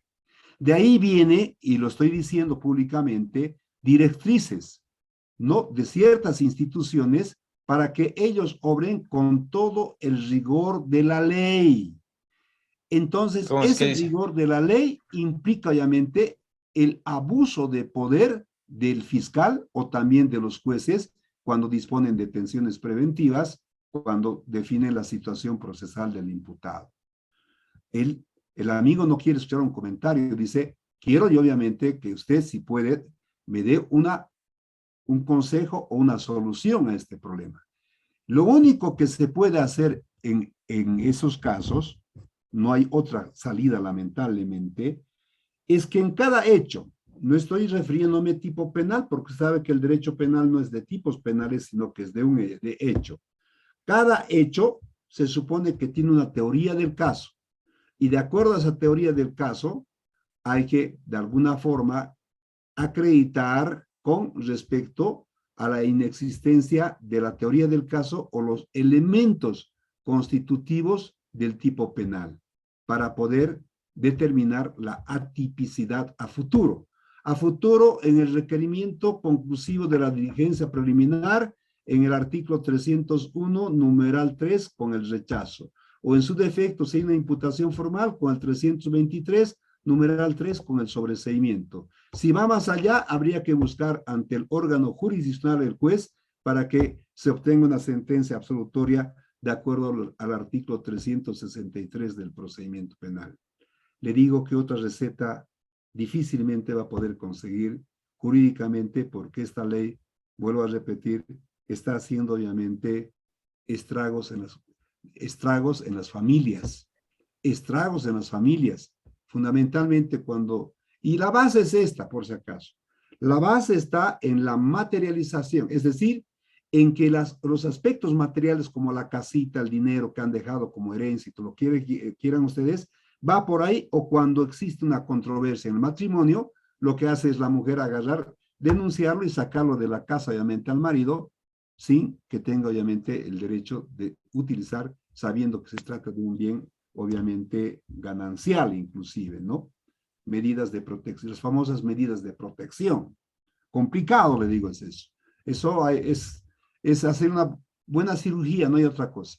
Imposible, no es imposible. Todo es posible si manejamos, obviamente, y plasmamos lo que hemos explicado de manera sumarísima con respecto a la teoría del delito. Muchas gracias, doctor. ¿A usted? ¿Alguien más? Sí, estimado doctor. Seguía en la lista la licenciada Cintia, que levantó la mano hace instantes. Cintia. ¿Cintia se encuentra?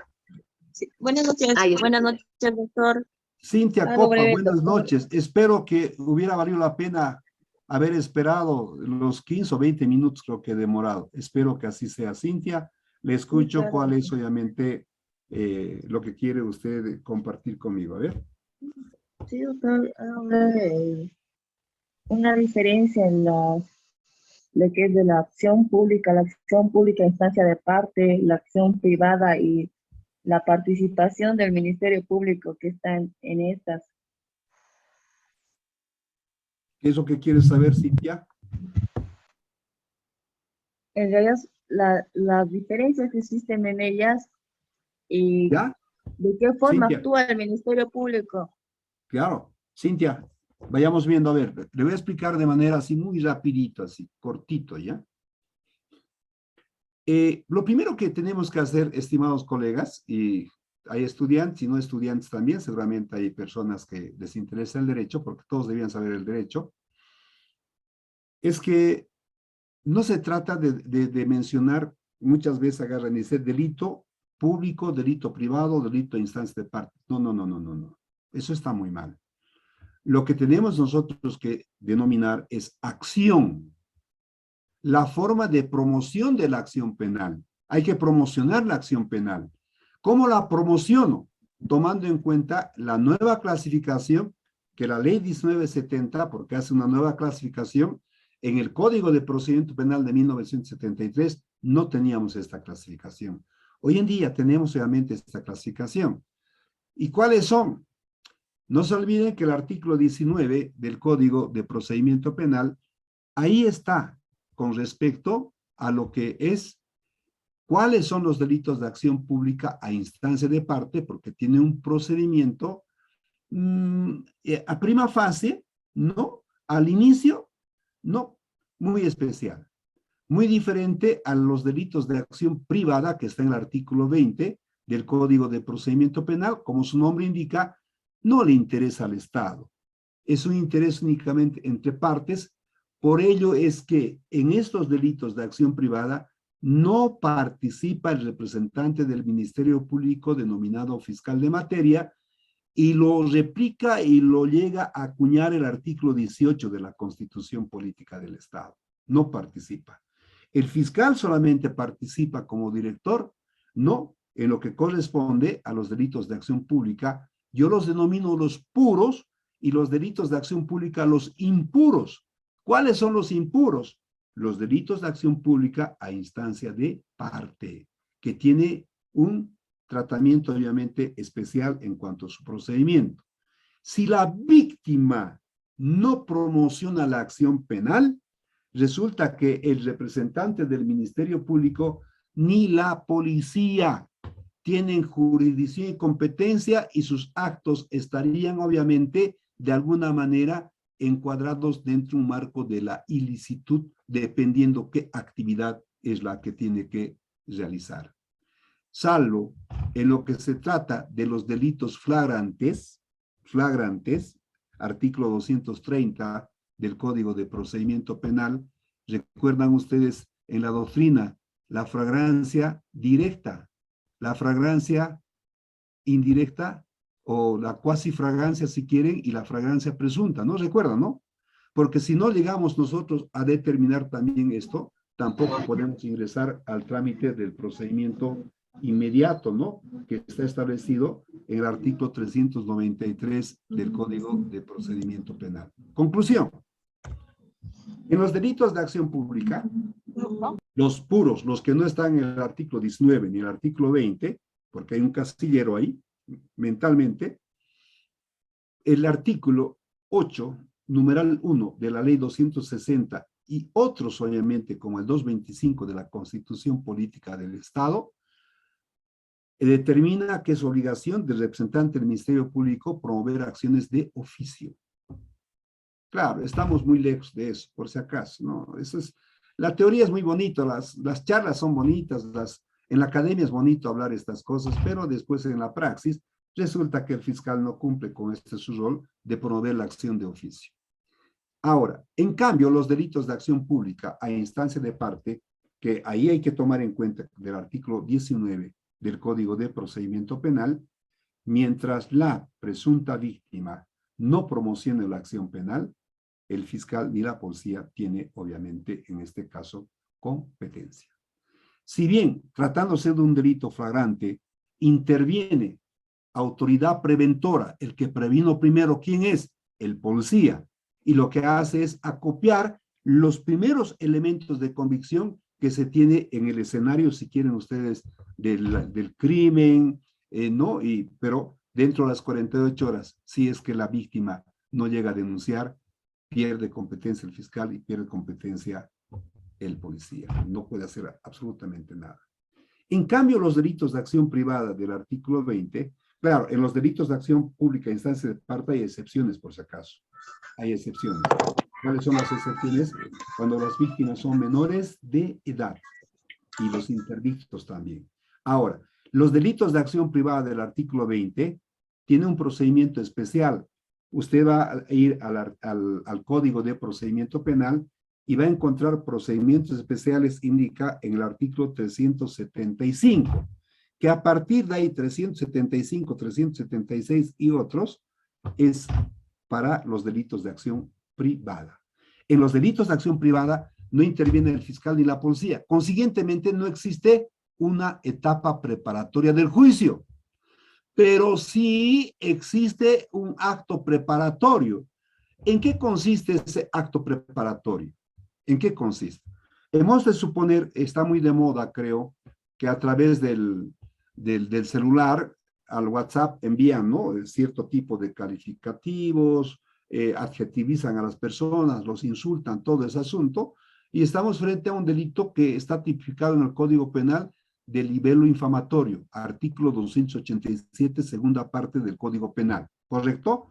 Entonces, si yo quiero promocionar la acción penal a través de este delito que es de acción privada, lo que tengo que hacer es previamente munirme de la prueba. ¿Qué quiere decir eso? En acto preparatorio al juez de sentencia, que es de competencia por mandato del artículo 53 del Código de Procedimiento Penal, que está ratificado en la ley 1173 de 4 de noviembre del año 2019, le voy a pedir entonces que la institución, llámese Entel, llámese Tigo, llámese lo que quiera, le voy a pedir obviamente que me dé una certificación, ¿sí? Ese teléfono a quien le corresponde. ¿Verdad? Tengo este elemento de prueba y con esto lo que tengo que hacer es presentar una acusación particular, no querella. El 290 que alude a la querella no es otra cosa que la queja, y la queja es la persona, la víctima, que recurre obviamente al fiscal, se queja, pero en la acusación particular, en los delitos de acción privada, no hay obviamente querella, aunque usted va a encontrar ahí, dice, querella o acusación particular. Es un problema que hay que explicarlo con mayor detalle en otro momento. Entonces, esos delitos de acción privada, en estos delitos de acción privada también se aplica, si quieren ustedes, las salidas alternativas al conflicto, que ustedes lo conocen muy bien, como es el criterio de oportunidad reglada, artículo 21-22, suspensión condicional del proceso, artículo 23, 24 y 25, la conciliación, artículo 327 de la ley 586, de 30 de octubre del 2014, Y por último, el procedimiento abreviado del 373-374 del Código de Procedimiento Penal.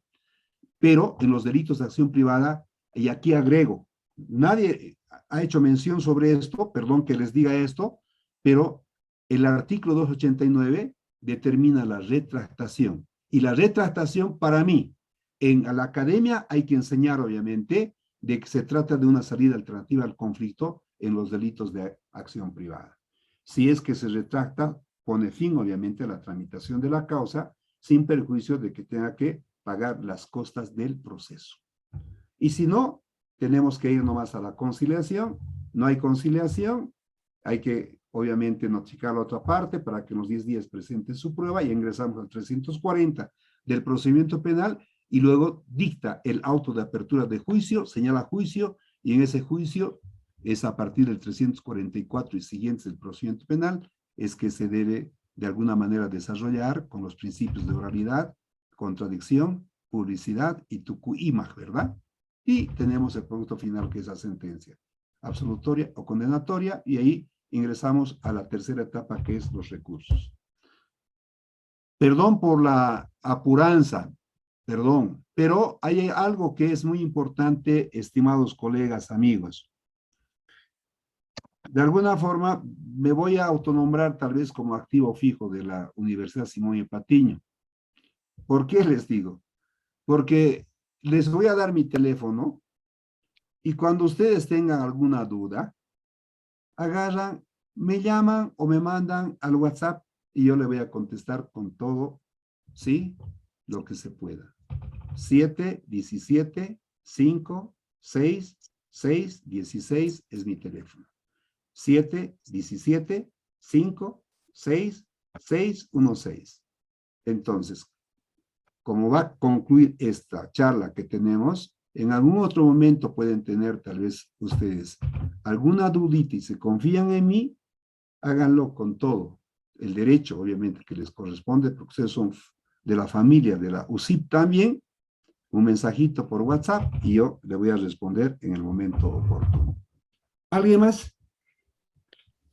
El número, por favor, ¿puedes repetir, doctor? 717 5 6 6 16. Magíster, la persona que seguía con su consulta era el licenciado Eric Osvaldo, que también esperó, ¿no? Para la consultita. Vamos, y por Eric. último, la licenciada Evelyn. ¿Le parece las dos últimas consultas, tal vez? No, yo no me hago problema por la hora, le digo así. Ah, ya, perfecto. Entonces, me encanta estar, obviamente, con las personas. Me encanta. Creo que eso me relaja a mí. Entonces, por mí no hay ningún problema, pero en el momento que usted crea conveniente de poner en un límite, sí. Tal vez veamos a ver quién es más, por favor. Buenas noches, claro que licenciado. sí. Mi nombre es Osvaldo Aldivies, Eric Osvaldo Aldivies. Eric, Bien, la licenciado, segunda vez. es interesante todo lo que nos dice, pero yo voy a repuntar y ratificarme en algo que usted ha dicho, ¿no? Sobre lo que es la teoría y lo que llevan acá en la academia, que suena tan lindo, ¿no? Pero en la práctica es muy distinto. Sobre todo por el tema de que hoy en día y hace bastantes años, puedo decirlo, tenemos el problema de que no existe independencia en los poderes, o bien ahora llamados órganos del Estado, y que también los puestos que ocupan muchos funcionarios del órgano judicial o del Ministerio Público están lastimosamente seleccionados a dedos, fuera de los cursos que se dan ahí adentro. Pero mi consulta más que todo va sobre la discrecionalidad a la que nos sometemos del Ministerio Público en los distintos tipos penales que a veces se presentan. Valga el ejemplo, por decirle, en el tema de que ya hay una sentencia constitucional y que rige hace bastante tiempo sobre el área en que la materia penal es de última ratio. Yo he visto en dos casos que he presentado de manera simultánea de estafa. En estos casos devienen de una relación civil, en una de un compromiso, en una conciliación, donde una persona reconoce que adeuda y se compromete a pagar, y esta no otorga una garantía, no tiene un patrimonio para el cubrir. En ese sentido, habría incurrido en el artículo 335 porque le habría sonsacado dinero para beneficio propio o de un tercero. Por ende, hemos presentado ya como de última ratio, al haber verificado que no contaba con patrimonio, la demanda penal por estafa. Muy bien, el fiscal analista, como usted ha referido, que en el artículo 55 de la ley 260, ¿no es cierto?, analiza el caso, ha admitido, ha designado un fiscal de materia y hemos seguido el caso hasta llegar a la imputación. Pero en un caso similar, donde también el deudor, llamémoslo así, e inclusive es más grave porque él sí ha garantizado con un bien futuro que estaba saneando, ya, el fiscal analista lo ha rechazado. Obviamente hemos seguido el conducto regular y hemos objetado este rechazo de esta denuncia y pese a que le he adjuntado como prueba al momento de objetar este caso anterior que sí está y que cuenta con una imputación formal, el fiscal de distrito ha ratificado el rechazo. ¿Por qué? Y ahí va el tema de lo que le decía al principio de la politización, porque la persona que estaba denunciada es una persona que cumple un cargo jerárquico dentro del estatuto, bueno, de la organización política que hoy vivimos, ¿no es cierto?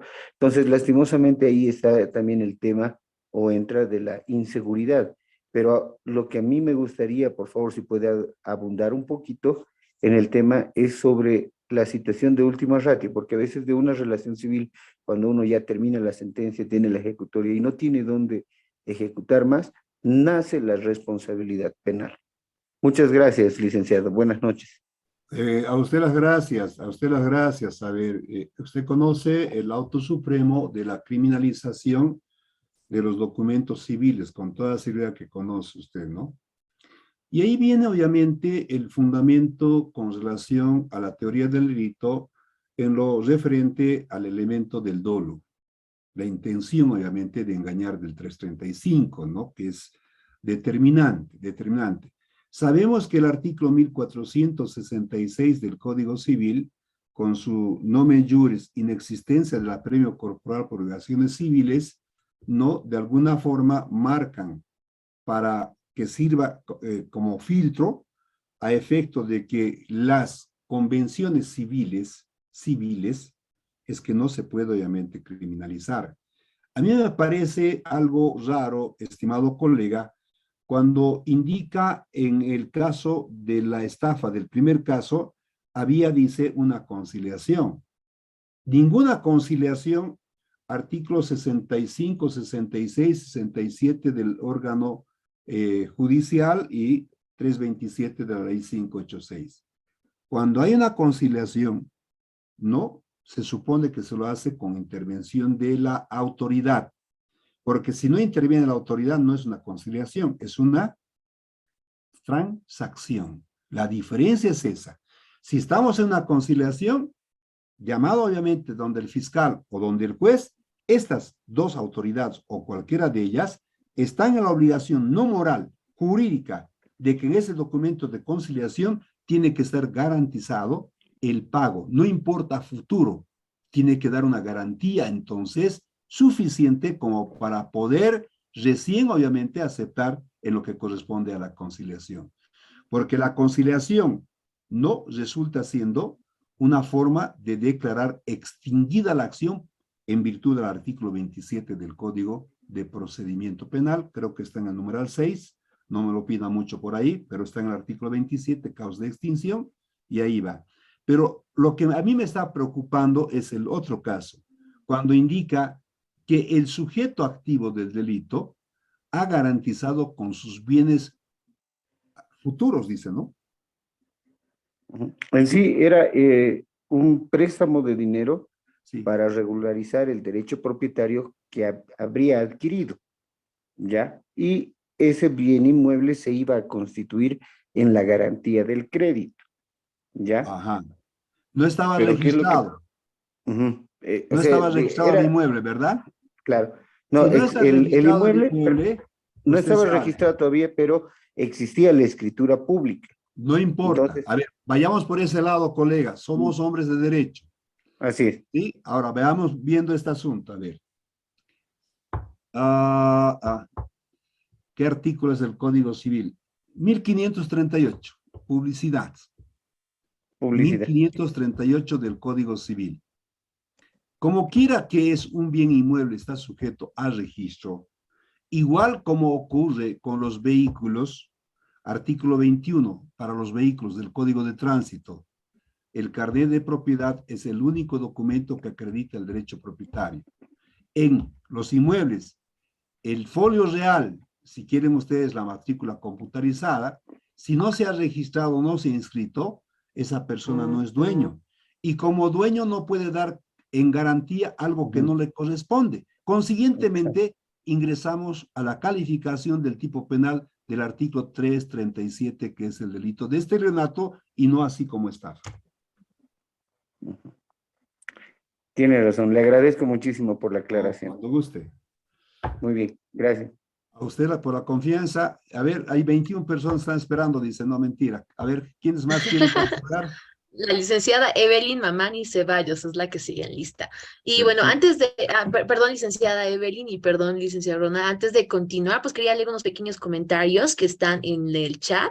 Muchos lo felicitan por su excelente ponencia. Ahí leo el comentario de Jorge Rosell, que dice: muchas gracias, doctor. Excelente explicación, demuestra bastante conocimiento sobre lo que diserta. Muchas gracias, doctor. Brillante exposición. Y bueno, pregunta, ¿no? Si tiene alguna página donde lo puedan seguir. Bueno, hemos mandado su número para que también puedan escribirle. Y también aquí hago un pequeño corto para propaganda, donde los invito a que sean parte del diplomado, porque también aquí el magíster presente va a ser uno de los mentores, de los docentes del plantel del diplomado. Y bueno, los que se han encariñado con esta charla, los que han podido pasar esta clase, les ha encantado, van a poder dar continuidad en lo que es el diplomado, porque un módulo entero, un mes entero, van a llenarse de conocimientos, empaparse de conocimientos en el módulo que va a dictar el magíster Ronald. Y no sé si tiene algún comentario, magíster, antes de cederle la palabra a la licenciada Claro que Evelyn. sí, ¿no? Mire, muy agradecido porque eso constituye un aliciente y de alguna forma un incentivo para seguir obviamente estudiando, para seguir obviamente investigando, porque no se olviden, estimados colegas, para poder destacarnos en el derecho, no hay secretos. La única recomendación que yo les hago es que todos los días debemos estudiar. Solo así podemos estar actualizados y con conocimientos, obviamente, de competencia para resolver cualquier tipo de conflicto. Agradezco a las personas que han enviado, obviamente, sus mensajes y que en una próxima oportunidad estoy seguro que nos vamos a ver nuevamente, porque como les ha indicado nuestra simpática coordinadora, también soy parte como docente de los cursos de diplomado y ahí tenemos más tiempo para poder ya explicar con mayor amplitud. ¿Alguien más tal vez, por favor? Es temprano doctor, todavía, para mí es temprano, son las 10 de la noche con 11 minutos, temprano es. Claro, como me he retrasado, tenemos que reponer, ¿no? Tampoco es así. ¿Alguien más, por favor? Sí, doctor, muy buenas noches. Evelyn Mamani, desde Cochabamba. Yo quería hacer la siguiente consulta, doctor. Es una consulta muy sencilla, pero en la práctica de los procesos penales medio que no se le aplica, ¿no? Que tiene que ver con el detalle de los plazos. Mi pregunta redunda en la siguiente. ¿Cómo se computan los plazos en la etapa preparatoria a la preliminar? ¿Se computan en días hábiles o días calendarios? Eso debido a que tengo un caso en el cual este fue denunciado en el mes de abril y a la fecha la fiscal no emite una resolución o una respuesta porque no se ha...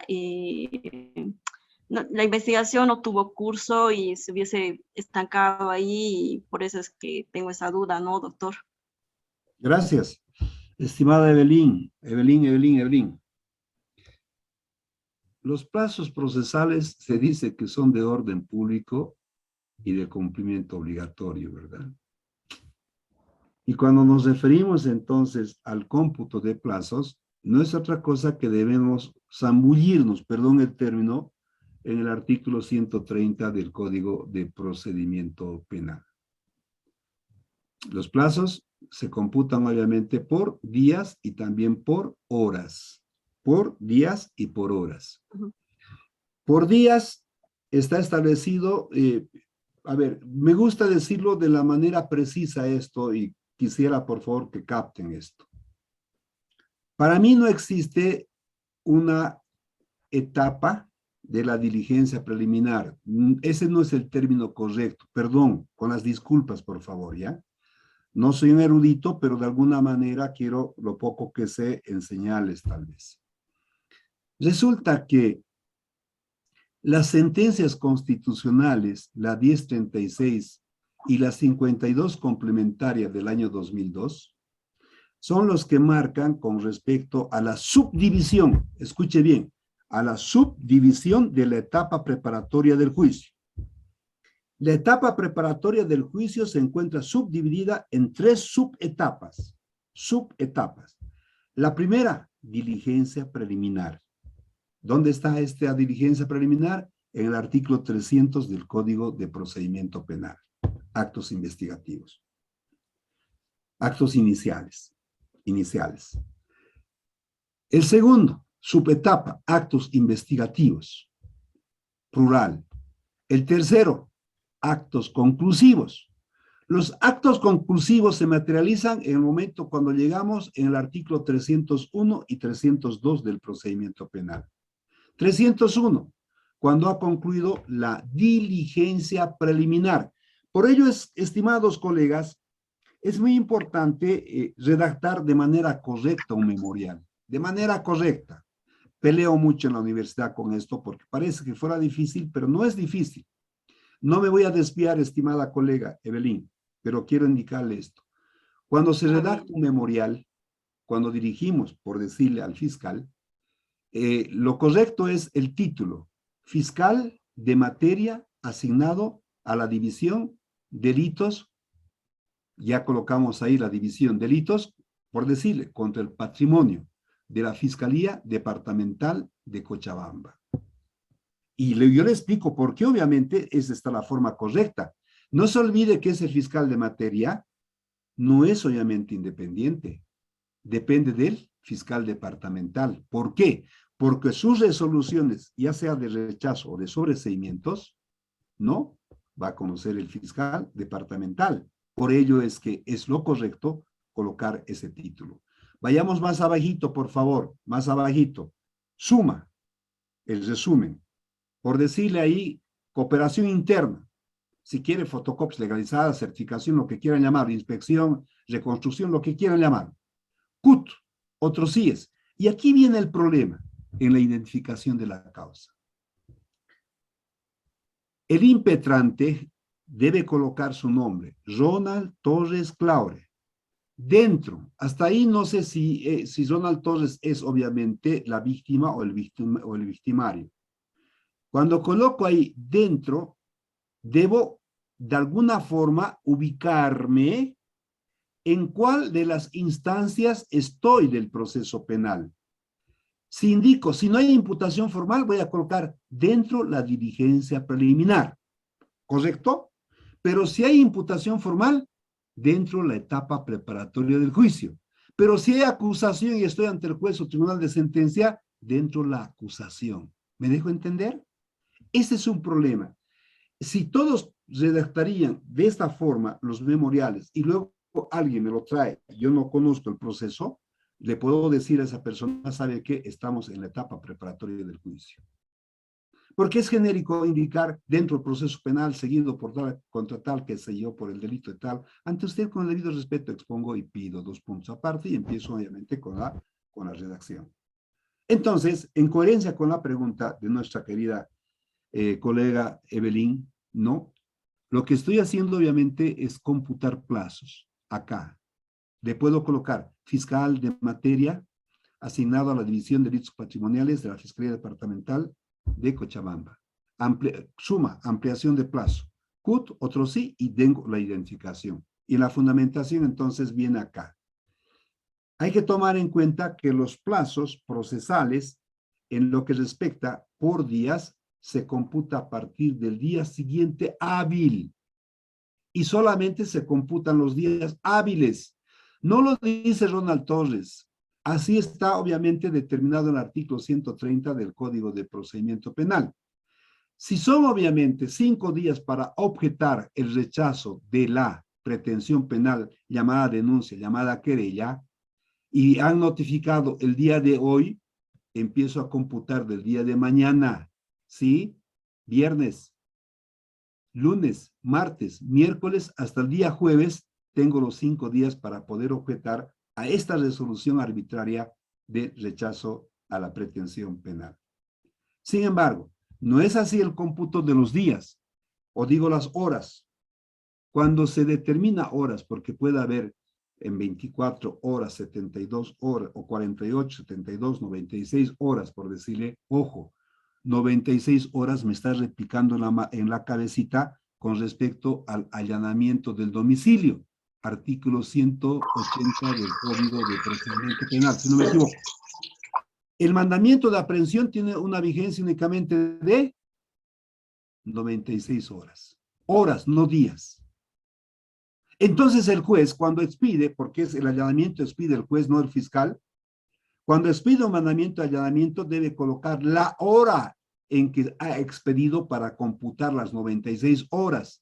En la praxis, como somos ucurunas, resulta que ese mandamiento de allanamiento de domicilio no le colocan hora y están computando entonces el último momento del día como si fuera obviamente este cómputo de los plazos por día.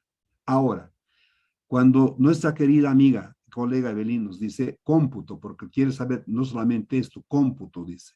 Me voy a referir entonces en lo que corresponde al cómputo por decirles. Ustedes saben, el artículo 133 del procedimiento penal determina que un proceso penal no puede durar más de 3 años, ¿verdad? Ahora, la pregunta es, ¿a partir de qué momento voy a computar? Y le digo obviamente que es a partir del momento en que se ha admitido la causa y se pone en conocimiento al juez sobre el inicio de la investigación. Muy distinto el cómputo cuando el próximo artículo 134 se refiere a la extinción de la acción penal por duración máxima de la etapa preparatoria del juicio. En ese caso, hay que computar a partir del momento de la notificación con la resolución de imputación formal. Y aquí viene también un aspecto que es muy importante. ¿Dónde deben notificarse?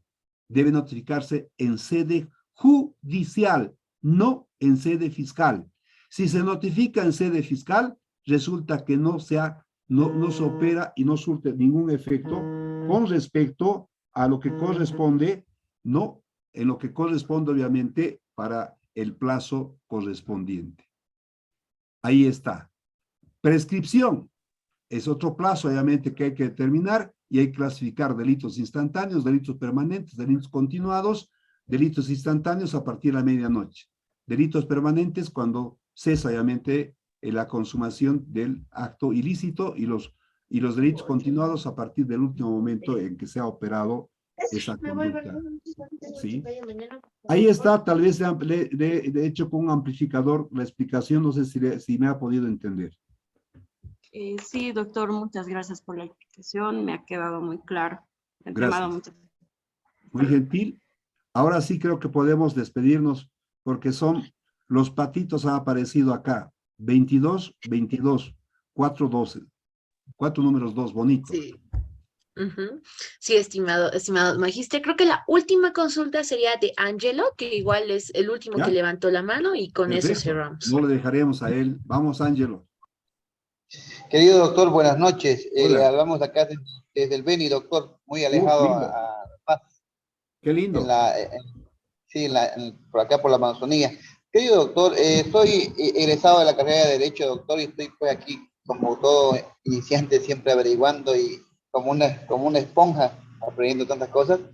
He visto en mis ¿cómo se llama? En los juzgados, en mis pasantías, doctor, he visto yo, doctor, que en la audiencia de medida cautelar, no sé si usted me puede ayudar en este detalle, por favor, les ruego, por favor, que me pueda ayudar. tal vez no es cosa del tema, pero le rogaría para aprovechar este momento. Doctor, en las audiencias de medidas cautelares, doctor, ¿por qué motivo el juez no puede tratar temas como, por ejemplo, cuando uno quiere profundizar en el tema de teoría del delito, el tema a la autoría?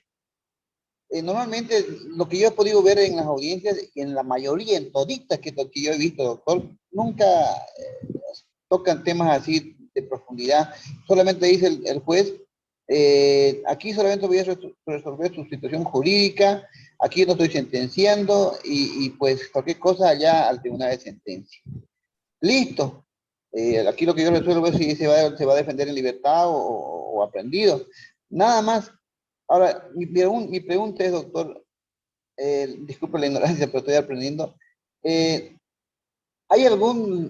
en qué ley se encuentra las características de la audiencia de medida cautelar para ver si uno puede hablar de la teoría del delito ahí, profundizar un poco el tema, porque está hablando pues acerca del 233 en cuanto a lo que es la participación de autoría y participación? Sin embargo, no dejan que toque ese tema, no profundizan, y eso me llama la atención, querido doctor.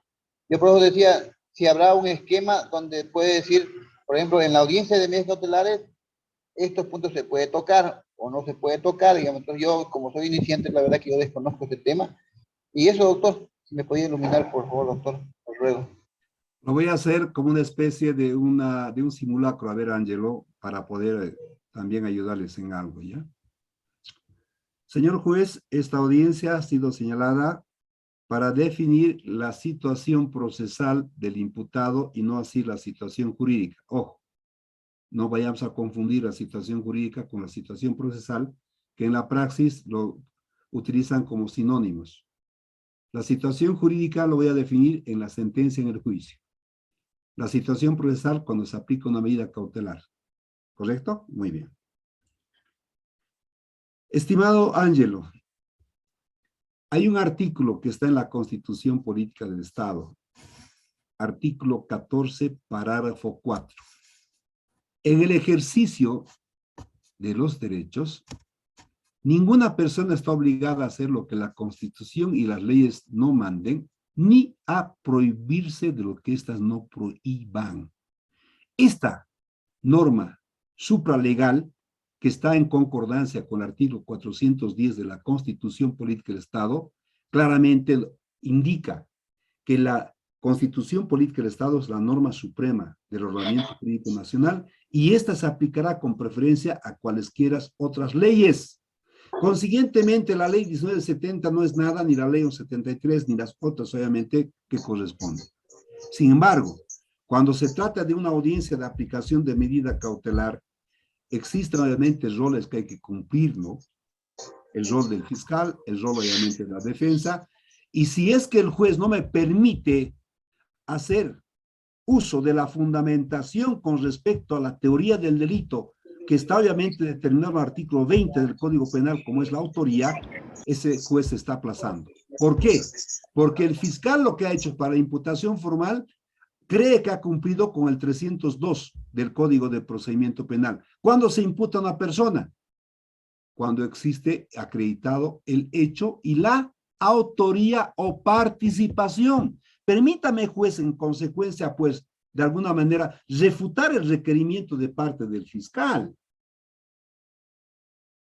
No, entonces yo tengo que ingresar a explicar que en este caso, a la persona a quien patrocino, no, obviamente no es el autor y tampoco es partícipe, pero el juez me tiene que escuchar, porque su resolución que él va a emitir, en esa resolución tiene que hacer constar los fundamentos del fiscal, los fundamentos de la defensa.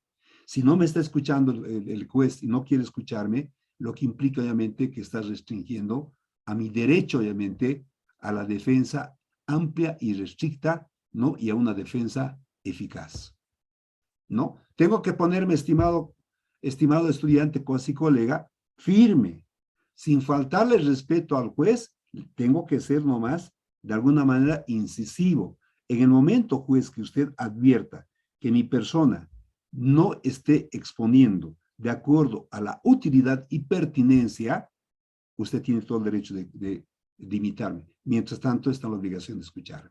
Conscientemente, voy a seguir exponiendo y sigo exponiendo. No hay otra cosa. Es verdad eso, porque agarra y dice, tiene 10 minutos para exponer. No.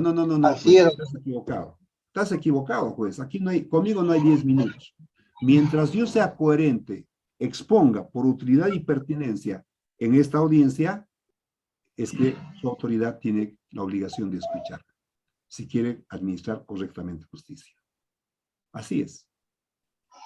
Lo siento mucho que no, por decirle, en la misma ley 1173 que está ahora, con relación a esta, es una forma de modular, ¿sí?, a las audiencias, ¿no? Y determina obviamente que se dará el tiempo, dice, limitado a las partes. Pero se supone es cuando están haciendo un derroche de su exposición. Dime, hijito. Dime. ¿Algo más, Ángelo? Doctor, otra cosita, doctor, disculpe, otra cosita. En esta misma audiencia, doctor, de audiencia media cautelar, yo hubiese estado estudiando mucho, la verdad, y he visto en un caso, por ejemplo, que cumplía el error de tipo. No, miento. El error invencible, si no me equivoco, sí, el error invencible. Y se comenzó a explicar al juez, pero el juez dijo, no, estos temas se va a tratar en el tribunal de sentencia, dijo. Aquí solamente se va a ver si el imputado se defiende en libertad o detenido. Entonces no dejó, digamos, tocar temas como que para explicarle que mi patrocinado, como usted dice, no tenía, o sea, fue una víctima de lo que ha pasado, y según los hechos y las pruebas que había, no dejó, digamos, que se demuestre, porque, o sea, en sí, lo que yo entendí, lo que he visto en tantas audiencias, por lo menos acá, he entendido que los jueces, no sé, y lo digo con mucho respeto, querido doctor, o por falta de conocimiento, o porque no quieren perder su tiempo, o porque están muy mecanizados a hacer esa parte básica nada más, porque si un abogado joven, puede, si me permite el término joven o mayor, pero que esté bien actualizado, y le toque temas que tal vez el juez tal vez no está actualizado, o no sé, y de pronto ya con eso nos omite. Y por último, en una audiencia yo vi, pero querido doctor, pues apele, utilice no sé cómo le dijo a un doctor, o sea, le cortó la palabra, y listo, acabó la audiencia. Entonces, a eso me refiero, doctor.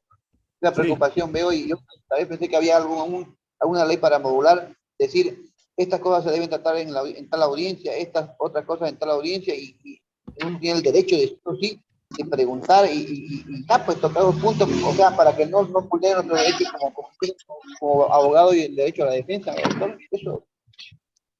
No se olvide de hacer mención a este artículo 14, parágrafo 4 de la Constitución Política del Estado, ¿no? Que es muy importante. A Sí, cualquier doctor, otra normativa que pueda existir, resulta que llega obviamente a derrotarlo, si quiero, a contradecir. Buenas noches. Bien, creo que no vamos a abusar por la benevolencia de ustedes. Creo que es hora de que tengamos que concluir. Todo tiene un principio, todo tiene un final. Y de corazón les digo, yo les agradezco por haber participado en esta conexión que hemos tenido, y que hubiera sido de mucho beneficio y hubiera absuelto algunas dudas que han podido tener. Y vuelvo a repetirles, no se olviden, ahí está mi teléfono, cuando gusten pueden ustedes consultar, no hay ningún problema, y también tienen que inscribirse solamente al diplomado. Les agradezco, que Dios los bendiga y que no dejen de estudiar, por favor. Todos los días tenemos que investigar.